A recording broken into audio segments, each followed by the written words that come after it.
ಮಾನ್ಯ ಅಧ್ಯಕ್ಷರೇ, ಚುಕ್ಕೆ ಗುರುತಿನ ಪ್ರಶ್ನೆ ಸಂಖ್ಯೆ 365 ಮಾನ್ಯ ಕಂದಾಯ ಸಚಿವರಿಗೆ ಕೇಳ್ತಾ ಇದ್ದೇನೆ.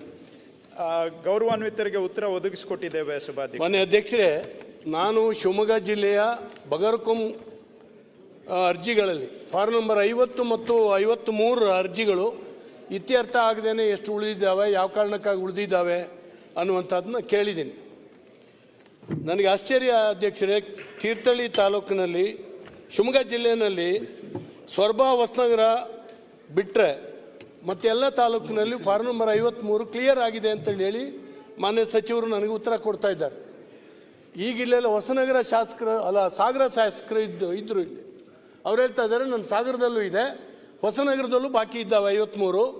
ನನ್ನ ತೀರ್ಥಹಳ್ಳಿ ಕಾನ್ಸ್ಟಿಟ್ಯೂನ್ಸಿನಲ್ಲಿ ನಿನ್ನೆ ಎಲ್ಲ ಮೊನ್ನೆ ನಾನು ಬಗರ್ಕುಂ ಕಮಿಟಿಯ ಸಭೆಯನ್ನು ಮುಗಿಸಿ ಇಲ್ಲಿ ಬರ್ತಾ ಇದ್ದೀನಿ. Very good. ನನಗೆ ತೀರ್ಥಹಳ್ಳಿ ತಾಲೂಕಿನಲ್ಲಿ ಯಾವುದೂ ಬಾಕಿ ಇರುವುದಿಲ್ಲ ಅಂತ ಕೊಡ್ತಾ ಇದ್ದಾರೆ. ಅಧಿಕಾರಿಗಳು ಇವರಿಗೆ ತಪ್ಪು ಮಾಹಿತಿ ಕೊಡ್ತಾರೆ, ಇವರು ಸದನದಲ್ಲಿ ನನಗೆ ತಪ್ಪು ಮಾಹಿತಿ ಕೊಡ್ತಾ ಇದ್ದಾರೆ. ನನ್ನ ತೀರ್ಥಹಳ್ಳಿ ತಾಲೂಕಿನಲ್ಲಿ ಹೊಸನಗರ ತಾಲೂಕಿನಲ್ಲಿ ಫಾರ್ಮ್ ನಂಬರ್ 53 ಇನ್ನೂ ಕೂಡ ಬಾಕಿ ಇದ್ದಾವೆ. ಅಧ್ಯಕ್ಷರೇ, ನನಗೆ ನಮ್ಮ ತಹಸೀಲ್ದಾರ್ ಹೇಳ್ತಾರೆ, ಡಿ ಸಿಗೆ ಗೊತ್ತಿದೆ, ಶಿವಮೊಗ್ಗ ಡಿ ಸಿಗೆ 53 ಅರ್ಜಿಗಳು ಕ್ಲಿಯರ್ ಆಗಿದ್ದಾವೆ ಅಂತ ಹಿಂದೆ ಯಾರೋ ತಹಸೀಲ್ದಾರು ಒಂದು ವರದಿ ಕೊಟ್ಬಿಟ್ಟಿದ್ದಾರೆ, ತಪ್ಪಾಗಿ ವರದಿ ಕೊಟ್ಟಿದ್ದಾರೆ. ಅದನ್ನು ಸರಿ ಮಾಡೋದು ಹೇಗೆ ಅಂತ ನಮ್ಗೆ ಗೊತ್ತಿಲ್ಲ ಅಂತಾರೆ. ಅರ್ಜಿ ಇದಾವಲ್ಲೇ, ನಿನ್ನೆ ಎಲ್ಲ ಮೊನ್ನೆ ನಾನು ಕೂತ್ಕೊಂಡು ಅರ್ಜಿ ಎಲ್ಲ ತರಿಸಿ ರಿಜಿಸ್ಟರ್ ತರಿಸಿ ನೋಡಿದ್ದೀನಿ. ಹೀಗೆ ಮಾಡಿದ್ರೆ ಬಡವ ಬಗರ್ಕುಂ ಸಾಗುವಳಿದಾರರ ಗತಿ ಏನಾಗುತ್ತೆ? ಆಗೋದೇ ನಮ್ಮಲ್ಲಿ ಕಮ್ಮಿ. ಡೀಮ್ಡ್ ಫಾರೆಸ್ಟ್ ಇದೆ, ಮೈನರ್ ಫಾರೆಸ್ಟ್ ಇದೆ, ನಿಮ್ಮ ಹುಲಿ ಯೋಜನೆ ಇದೆ, ಎಲ್ಲದೂ ಇದೆ. ಯಾವುದೋ ಕೆಲವು ನಾವು ಕೊಡ್ಬೋದು, ಒಂದು 50-100 ಅರ್ಜಿ ಇತ್ಯರ್ಥ ಮಾಡ್ಬೋದು. ಅದಕ್ಕೂ ಕೂಡ ಹೀಗಾಗ್ತಾ ಇದೆ. ನಾನು 2 ವರ್ಷ ಆಯಿತು ಈ ಸಾರಿ ಗೆದ್ದು. 2 ವರ್ಷದಲ್ಲಿ ನಿನ್ನೆ 9 ಅರ್ಜಿ ಇತ್ಯರ್ಥ ಮಾಡಿದ್ದೀನಿ ಸರ್. ಬರ್ತಾ ಇಲ್ಲ ಅರ್ಜಿಗಳು.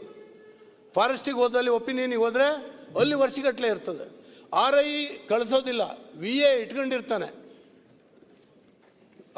ಇವ್ರ ಹತ್ರ ಇನ್ನು ಯಾರ್ಯಾರ ಹತ್ರ ಇವ್ರ ಹತ್ರ ಫಾರೆಸ್ಟ್ ಡಿಪಾರ್ಟ್ಮೆಂಟ್ ಅವ್ರ ಹತ್ರ ಇದೆ. ಇದು ಇನ್ನೂ ಕೂಡ 50 ಮತ್ತು 53 ಅರ್ಜಿಗಳು ಇದ್ದಾವೆ. ಇದನ್ನು ಇತ್ಯರ್ಥ ಮಾಡಲಿಕ್ಕೆ ನೀವು ನಿರ್ದೇಶನ ಕೊಡಬೇಕು. ಮತ್ತು ಏನಾಗಿದೆ ಅಧ್ಯಕ್ಷರೇ, ನಮ್ಮಲ್ಲಿ ಇವರು GA ಫೆನ್ಸಿಂಗ್ ಅಂತ ಹೇಳ್ತಾರೆ, ಆನ್ಲೈನ್ ಎಲ್ಲದು ಅಂತ ಹೇಳ್ತಾರೆ, ಭಾಳ ಒಳ್ಳೆಯದು. ಪ್ರಶ್ನೆ ಉತ್ತರ ಕೊಡಿ. ಆದರೆ ಹೇಳ್ತೀನಿ, ಆದರೆ ನಮ್ಮಲ್ಲಿ ಎಲ್ಲ ಕಡೆ ನೆಟ್ವರ್ಕ್ ಸಿಗೋದಿಲ್ಲ, ಆನ್ಲೈನಲ್ಲಿ ಫೀಡ್ ಮಾಡಲಿಕ್ಕೆ ಆಗ್ತಾ ಇಲ್ಲ. ಇದಕ್ಕೆ ಏನು ಅಂತ ಕ್ಲಾರಿಫಿಕೇಶನ್ ನಿಮ್ಮ ಇಲಾಖೆ ಕಡೆಯಿಂದ ಕೊಡ್ತಾ ಇಲ್ಲ ನಿಮ್ಮ ಹಿರಿಯ ಅಧಿಕಾರಿಗಳು. ಆಫ್ಲೈನ್ನಲ್ಲಿ ಮಾಡಲಿಕ್ಕೆ ಅಧಿಕಾರ ಕೊಡಬೇಕಲ್ಲ ಅವರಿಗೆ, ಆನ್ಲೈನಲ್ಲಿ ಸಿಗ್ತಾ ಇಲ್ಲ ಇವತ್ತು ನೆಟ್ವರ್ಕು. ಆಯ್ತು, ಪ್ರಶ್ನೆ ಉತ್ತರ ಕೊಡ್ತಾರೆ. ಅಧ್ಯಕ್ಷರೇ, ಗೌರವಾನ್ವಿತರು 2 ವಿಷಯ ಹೇಳಿದ್ದಾರೆ. ಒಂದು, ಅರ್ಜಿಗಳು ವಿಲೆ ಆಗಿಲ್ಲ, ಇನ್ನೂ ಬಾಕಿ ಇದ್ದಾವೆ ಅಂತ. ಇದು ಎಲ್ಲ ಹೋದ ಸರ್ಕಾರದ ಅವಧಿಯಲ್ಲೇ ವಿಲೆ ಆಗಿದೆ. ನಾವು ಈಗ ಬಂದ ನಂತರ 57 ವಿಲೆಗೆ ಕೈ ಹಾಕಿದ್ದೇವೆ. 50, 53 ಎಲ್ಲ ಹೋದ ಸರ್ಕಾರದ ಅವಧಿಯಲ್ಲಿ ಆಗಲೂ ಅವರು ಶಾಸಕರಿದ್ದರು, ಸಚಿವರು ಇದ್ದರು, ಆ ಸಂದರ್ಭದಲ್ಲಿ ವಿಲೆ ಆಗಿರುವಂಥದ್ದು. ಆದರೆ ಈಗ ಅವ್ರು ಹೇಳ್ತಾ ಇದ್ದಾರೆ ಅದು ವಿಲೆ ಆಗಿಲ್ಲ ಅಂತೇಳಿ. ನಾನು ಇನ್ನೊಮ್ಮೆ ನನಗೆ ಬಂದಿರೋ ವರದಿ ಪ್ರಕಾರ ಅದೆಲ್ಲ ವಿಲೆ ಆಗಿದೆ ಅಂತ ಇನ್ನೊಮ್ಮೆ ಚೆಕ್ ಮಾಡಿಸ್ತೇನೆ. ಚೆಕ್ ಮಾಡಿ ರಿಪೋರ್ಟ್ ತೆಗೆದುಕೊಂಡು ಅದರ ಮೇಲೆ ಏನು ಡೈರೆಕ್ಷನ್ ಕೊಡಬೇಕು ನಾನು ರಿಪೋರ್ಟ್ ಮೇಲೆ ನೋಡ್ತೇನೆ. ಎರಡನೇದು ಅಧ್ಯಕ್ಷರೇ, ಅಲ್ಲಿ ನೆಟ್ವರ್ಕ್ ಪ್ರಾಬ್ಲಮ್ ಇದ್ದರೆ ಅದಕ್ಕೆ ಬೇರೆ ಯಾವ ಥರ ಮಾಡಬೇಕು ಅಂತ ನಾವು ಸೊಲ್ಯೂಷನ್ ಕೊಟ್ಟಿದ್ದೇವೆ.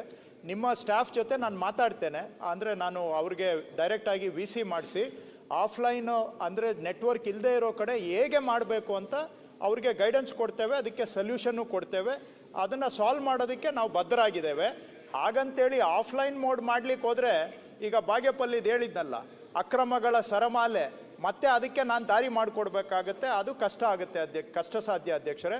ಆದರೆ ಸಾಲ್ವ್ ಮಾಡೋದಕ್ಕೆ ನಾವು ಬದ್ಧ ಇದ್ದೇವೆ. ಅಲ್ಲಿ ನೆಟ್ವರ್ಕ್ ಪ್ರಾಬ್ಲಮ್ ಇದ್ದರೆ ಅದನ್ನು ಹೇಗೆ ಸಾಲ್ವ್ ಮಾಡಿಕೊಡ್ಬೇಕು, ಯಾರದೇ ಪ್ರಾಬ್ಲಮ್ ಇದ್ದರೂ ಅವರಿಗೆ ನಾವು ಡೀಟೇಲ್ ಆಗಿ ವರ್ಕ್ ಫ್ಲೋ ಹೇಗೆ ಮಾಡಬೇಕು, ಹೇಗೆ ಸಾಲ್ವ್ ಮಾಡಬೇಕು, ಅದನ್ನು ಸಾಲ್ವ್ ಮಾಡೋದಕ್ಕೆ ನಾವು ಬದ್ಧ ಇದ್ದೇವೆ. ಪ್ರಾಬ್ಲಮ್ನ ಹಾಗೆ ಬಿಡೋದಿಲ್ಲ, ಬಟ್ ಸೊಲ್ಯೂಷನ್ ಏನು ಅನ್ನೋದು ನಾವು ಕೊಡ್ತೇವೆ ಅದಕ್ಕೆ.